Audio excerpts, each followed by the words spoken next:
Welcome to IG media. So మోకాళ్ళలో గుజ్జు జరిగిపోయిందని చాలామంది చెప్తూ ఉంటారు. అసలు ఏంటి ఈ సమస్య, ఎందుకు వస్తుంది, ఎవరిలో మనం చూస్తాము, మరి హెర్బల్ మెడిసిన్ వైద్య విధానం ద్వారా దీనికి చెక్ పెట్టవచ్చా, వివరాలు తెలుసుకుందాం. ఈరోజు మనతో పాటు ఉన్నారు ప్రముఖ హెర్బల్ మెడిసిన్ అంటే alternative medicine specialist doctor Swathi గారు. మేడం నమస్తే అండి. నమస్తే లక్ష్మి గారు. ఇప్పుడు చూస్తున్నారు ఏంటంటే న్యాచురల్ వేస్లో హెల్త్ ఇష్యూని తగ్గించుకోవడం ఎలాగని. సో మోకాళ్ళలో గుజ్జు జరిగిపోయిందని చాలామంది కంప్లైంట్ చేస్తూ ఉంటారు. ఎందుకు ఈ సమస్య వస్తుంది అసలు?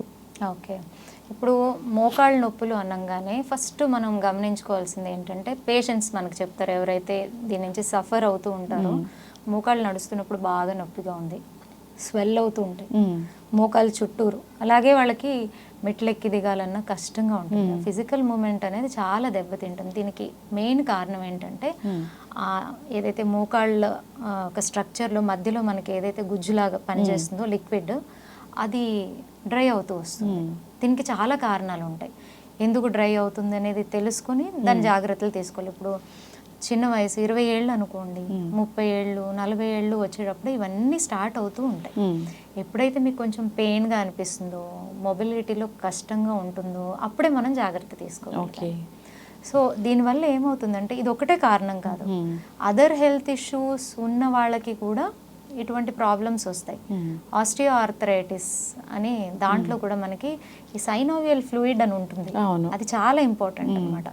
అది ఎప్పుడైతే తగ్గుముఖం పడుతుందో అప్పుడు ఇలాంటి ప్రాబ్లమ్స్ అన్నీ స్టార్ట్ అయిపోతూ ఉంటాయి. బేసిక్గా ఇక్కడ మనకి ఇంకొకటి ఏంటంటే మోకాళ్ళ నొప్పులు వచ్చినప్పుడు ఓన్లీ మోకాళ్ళ నొప్పులు ఒకటే కాదు ప్రాబ్లం, దాంతోపాటు ఏం కాంప్లికేషన్స్ పెరుగుతాయో అనేది బెంగ ఉంటుంది.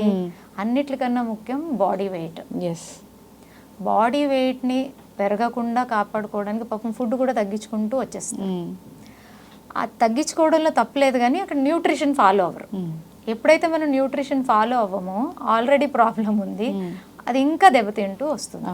సో అందుకని మనము తీసుకోవాల్సినటువంటి జాగ్రత్తలు చాలా ఇంపార్టెంట్. ఏంటంటే మన ఫుడ్ డయట్ని చేంజ్ చేసుకోవాలి. డయట్లో ఎలాగంటే మీకు మోకాళ్ళకి నేను చెప్తానండి, అక్రూట్ ఉంది కదా, అక్రూట్ అయితే అద్భుతంగా పనిచేస్తుంది. ఎవరికైతే ఇప్పుడిప్పుడే మోకాళ్ళ నొప్పి స్టార్ట్ అయింది లేదా 2-3 ఏళ్ళ నుంచి కూడా మోకాళ్ళ నొప్పి ఉంది అనేటటువంటి వారు ఏం చేయాలంటే డైలీ ఒక 5 నుంచి 8 అక్రూట్స్ నైట్ నానబెట్టేసి రాత్రి పొద్దున్నే ఖాళీ పొట్టతో మంచిగా చివ్ చేసి తింటే దాంట్లో ఉన్నటువంటి న్యూట్రిషన్ వాల్యూ ఏం చేస్తుంది అంటే మీ మోకాళ్ళ నొప్పికి సంబంధమైనటువంటి ఇన్ఫ్లమేషన్ని తగ్గిస్తుంది, వాపుని తగ్గిస్తుంది, పెయిన్ని తగ్గిస్తుంది. అలాగే ఆ లిక్విడ్ ఏదైతే తగ్గుతుందో దాన్ని మళ్ళీ రీజనరేట్ అయ్యేలాగా చేస్తుంది. ఎప్పుడైతే మీకు ఫ్లూయిడ్ తగ్గుతుందో మళ్ళీ కార్టిలేజ్ కూడా దెబ్బతింటుంది. సో అక్కడి వరకు వెళ్లకుండా మనల్ని కాపాడుకోవచ్చు ఇలాంటి చేంజెస్ చేయడం వల్ల. అందరికీ ముందుగానే కొంచెం సిమ్టమ్స్ కనిపిస్తానే ఫాలో అయితే మంచిది. ఫస్ట్ ఫాలో అయితే వాళ్ళకి కంపల్సరీ 1.5 మంత్ వాళ్ళని ఒక్కరోజు కూడా మానకుండా చేయమనండి, మంచి రిజల్ట్స్ వాళ్ళే చూస్తారు. అరే చెప్పారు కదా 4 రోజులు పాటించి ఇంకా తగ్గలేదు అని అంటే కుదరదు. మనం మినిమం 1.5 మంత్ దాన్ని రెగ్యులర్గా తీసుకుంటూ ఉంటే మన నీలో చేంజెస్ మనమే గమనిస్తాం. అండ్ అందరికీ తెలిసిందే జాయింట్స్ అనేది ఎక్కువ దాని హెల్త్ కాల్షియం మీద డిపెండ్ ఉంటుంది. సో మనం తీసుకునే ఫుడ్స్లో కాల్షియం అనేది మనం చూసుకోవాలి. నువ్వులు, సజ్జలు ఇవన్నీ కాల్షియంలో చాలా రిచ్ అండి. సో అలాంటి ఫుడ్ ఇప్పుడైతే ఒకప్పుడు డాక్టర్ గారు చెప్తేనే తెలుసుకునేటటువంటి రోజులు ఉండేవి. ఇప్పుడు మన చుట్టూరా ఉండేటటువంటి టెక్నాలజీ కాల్షియం దేంట్లో ఎక్కువ ఉంటుందని మీరు జస్ట్ గూగుల్లో కొడితే మీకు ఒక 10-15 ఐటమ్స్ అన్న వస్తాయి. దాంట్లో మనం 3-4 సెలెక్ట్ చేసుకొని ప్రతిరోజు మన ఫుడ్లో అలవర్చుకుంటే ఈ ప్రాబ్లం అనేది మనకి చాలా అంటే చాలా వరకు మనల్ని మనం రికవరీ చేసుకోవచ్చు. అలాగే బోన్ హెల్త్కి ఇంకొకటి చాలా ఇంపార్టెంట్ ఏంటంటే వైటమిన్ డి. అంటే మనం తినే ఫుడ్స్లో ఏది మీరు మార్పులు చేసుకున్నా కూడా మన బాడీకి కావాల్సినటువంటి వైటమిన్ డి అనేది దొరకడం కష్టం. సో దానికి చేయాల్సింది చాలా ఇంపార్టెంట్ అంటే సన్లైట్. సన్లైట్లో అట్లీస్ట్ మార్నింగ్ మనం 15-20 మినిట్స్ ఆ సన్లైట్ని తీసుకోగలిగితే చాలా చేంజెస్ ఉంటాయి. పర్టికులర్గా ఎవరైనా సరే జాయింట్ ఇష్యూస్, ఒక మోకాళ్ళే కాదండి, ఇప్పుడు దాంట్లో రకరకాలు ఉన్నాయి. రొమటైడ్ ఆర్థరైటిస్ ఉంది, అన్ని జాయింట్స్లోని ప్రాబ్లం ఉంటుంది, వాళ్ళకి ఇన్ఫ్లమేషన్ అయిపోతుంది. అలాగే గౌట్ ఆర్థరైటిస్, యూరిక్ యాసిడ్ పెరిగిపోవడం, ఇవన్నీ జాయింట్ ఇష్యూసే. సో జాయింట్స్కి సంబంధించిన ఏ ఇష్యూ అన్నా ఉండనివ్వండి, వాళ్ళకి ఫస్ట్ కావాల్సింది sunlight.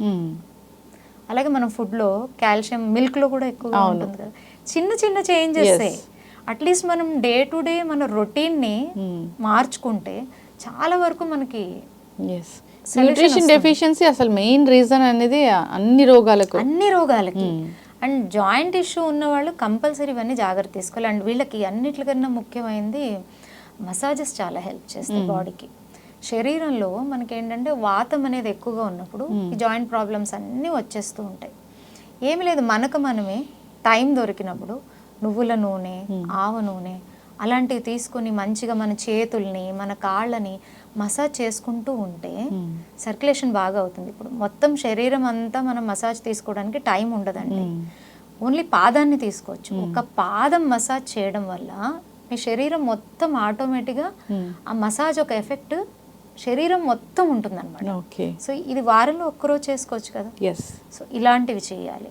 And physical movement, physical activities అనేది చాలా చాలా ఇంపార్టెంట్. దాంట్లో మీకు చాలామంది జాయింట్ ఇష్యూ ఉన్న వాళ్ళల్లో మనం గమనించేది ఏంటంటే వాళ్ళు ఎక్కువ ఎఫర్ట్ పెట్టి ఏమీ చేయలేరు, ఎక్కువ బరువులు ఎత్తలేరు, ఇవన్నీ చేయలేరు. నేను నడవలేనమ్మా, నేను ఎలా చేయగలను అని అడిగే వాళ్ళు కూడా ఉంటారు.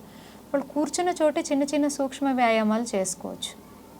సో అలాగే మీకు ఒమేగా రిలేటెడ్ ఫుడ్స్ ఏమైతే ఉంటాయో వాటిని ఎక్కువగా తీసుకోవడం, ఇలాంటివన్నీ చేయడం వల్ల మీకు చాలా వరకు జాయింట్ ఇష్యూస్ నుంచి బయటపడే అవకాశం ఉంది. మీకు ఒక మంచి హోమ్ రెమెడీ చెప్తానండి, చాలా అద్భుతంగా పనిచేస్తుంది. ఇది అందరి ఇంటి దగ్గర ఉండేటటువంటి చెట్టు, పారిజాతం చెట్టు. ఆ పువ్వులు అందరికీ తెలుసు, దాన్ని మనం చేత్తో తీసుకోకూడదు, కింద పడినప్పుడు తీసుకుని అది భగవంతుడికి సమర్పించాలి, అంత పవిత్రమైనది అని. అంటే ముందే వాళ్ళు అనలైజ్ చేశారు దాని ఒక మెడిసినల్ వాల్యూస్.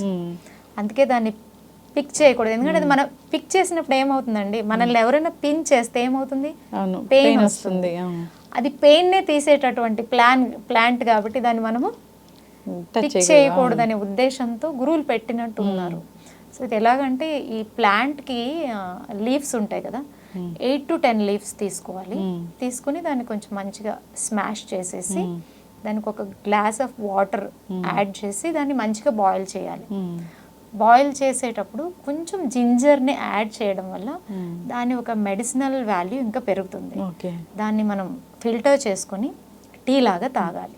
నేను చాలామంది పేషెంట్స్కి ఇది రికమెండ్ చేశాను, అద్భుతమైన రిజల్ట్స్ అండి. ఎవరైతే ఇవన్నీ తీసుకుంటూ ఉంటారో వాళ్ళలో బ్యాక్ పెయిన్ రిలీవ్ అవుతుంది, సయాటిక్ పెయిన్ అని ఉంటుంది, మొత్తం నడుము నుంచి కాలు కింద భాగం వరకు లాగుతూ ఉంటుంది, నడవడానికి కష్టపడుతూ ఉంటారు వాళ్ళకి.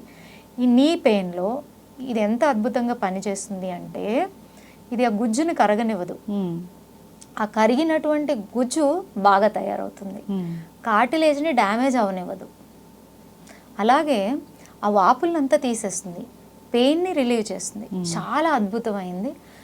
మనం ఏంటంటే ఓన్లీ జాయింట్ పెయిన్స్ ఉన్న వాళ్ళే కాకుండా వాళ్ళ పేరెంట్స్లో జాయింట్ పెయిన్స్ ఉన్నాయి, ఆపరేషన్స్ చేయించుకుని ఇబ్బంది పడినటువంటి వాళ్ళ పేరెంట్స్ చాలా మంది ఉంటారు కదా, అలాంటి వారు కూడా కొంచెం చిన్న ఏజ్ నుంచే మనం దీన్ని ఒక హర్బల్ టీ లాగా చేసుకొని తీసుకుంటే చాలా అద్భుతమైన రిజల్ట్ ఉంటుంది. సో ఇది సింపుల్, అందరూ చేసుకోవచ్చు.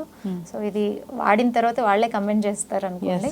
సో ఇలాంటి చేంజెస్ మనం తీసుకురావడం వల్ల చిన్న చిన్న ఎక్సర్సైజెస్, నీ స్ట్రెంథనింగ్ ఎక్సర్సైజెస్, డయట్ని ప్రాపర్గా ఫాలో అవ్వడం ద్వారా ఇటువంటి ప్రాబ్లమ్స్ లేకుండా మనం హెల్తీగా ఉండొచ్చు. ఖచ్చితంగా మ్యామ్, చాలా చక్కగా చెప్పారు. నిజంగా హెర్బల్ మెడిసిన్ అంటే ఆ మెడిసిన్ పక్కాగా పనిచేస్తుందనే ఒకటి నానుడైతే ఉంది. సో ఈ హర్బ్స్ అనేవి ఇప్పటివి కావు, పురాతన కాలం నుంచి వస్తున్నవే.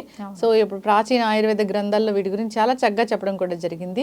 ఎస్, చక్కటి ఇన్ఫర్మేషన్ అండి. నిజంగా పారిజాతం చెట్టు అంటే చాలా గొప్పది, దానికి చాలా పెద్ద చరిత్రే ఉంది. సో అదొక డివైన్ ప్లాంట్ లాగా చెప్తూ ఉంటారు. సో అలాంటి దాంట్లో మెడిసినల్ వాల్యూస్ అంటే చాలా చక్కగా చెప్పారు. సో వాడుకోవాలని కోరుకుందాం. ఎవరికైనా ఇంకా ఇబ్బంది పెడుతూ ఉన్నప్పుడు ఒక హెర్బల్ మెడిసిన్ స్పెషలిస్ట్గా మీరు వాటిని తగ్గిస్తారు కాబట్టి కాంటాక్ట్ చేయాలని కోరుకుంటున్నాం. తప్పకుండా. Yes, thank you so much. మేము హర్బ్స్ని కూడా అంతే స్పెషల్గా సెలెక్ట్ చేస్తాము. అవును, ఒక నీ పెయిన్ ఉన్న వాళ్ళకి ఒకే ప్రాబ్లం ఉండదండి. సో వాళ్ళకున్న అదర్ ఇష్యూస్ని కూడా కన్సిడర్ చేసి అప్పుడు వాళ్ళకి సంబంధించిన హర్బ్స్ని ప్రిపేర్ చేసి ట్రీట్ చేయడం జరుగుతుంది. అప్పుడు మంచి రిజల్ట్స్ ఉంటాయి. ఎస్, డిపెండ్స్ ఆన్ వాళ్ళ మెటబాలిజం, వాళ్ళకి ఎన్నో other health issues. Even diabetes ఉన్న వాళ్ళు కానీ, థైరాయిడ్ ఉన్న వాళ్ళు కానీ, వాళ్ళకి ఇంకా కొంచెం ఇష్యూ ఇది పెరుగుతుంది అనమాట. అవును. ఎస్, చక్కటి ఇన్ఫర్మేషన్ అండి, ధన్యవాదాలు. Thank you ma'am.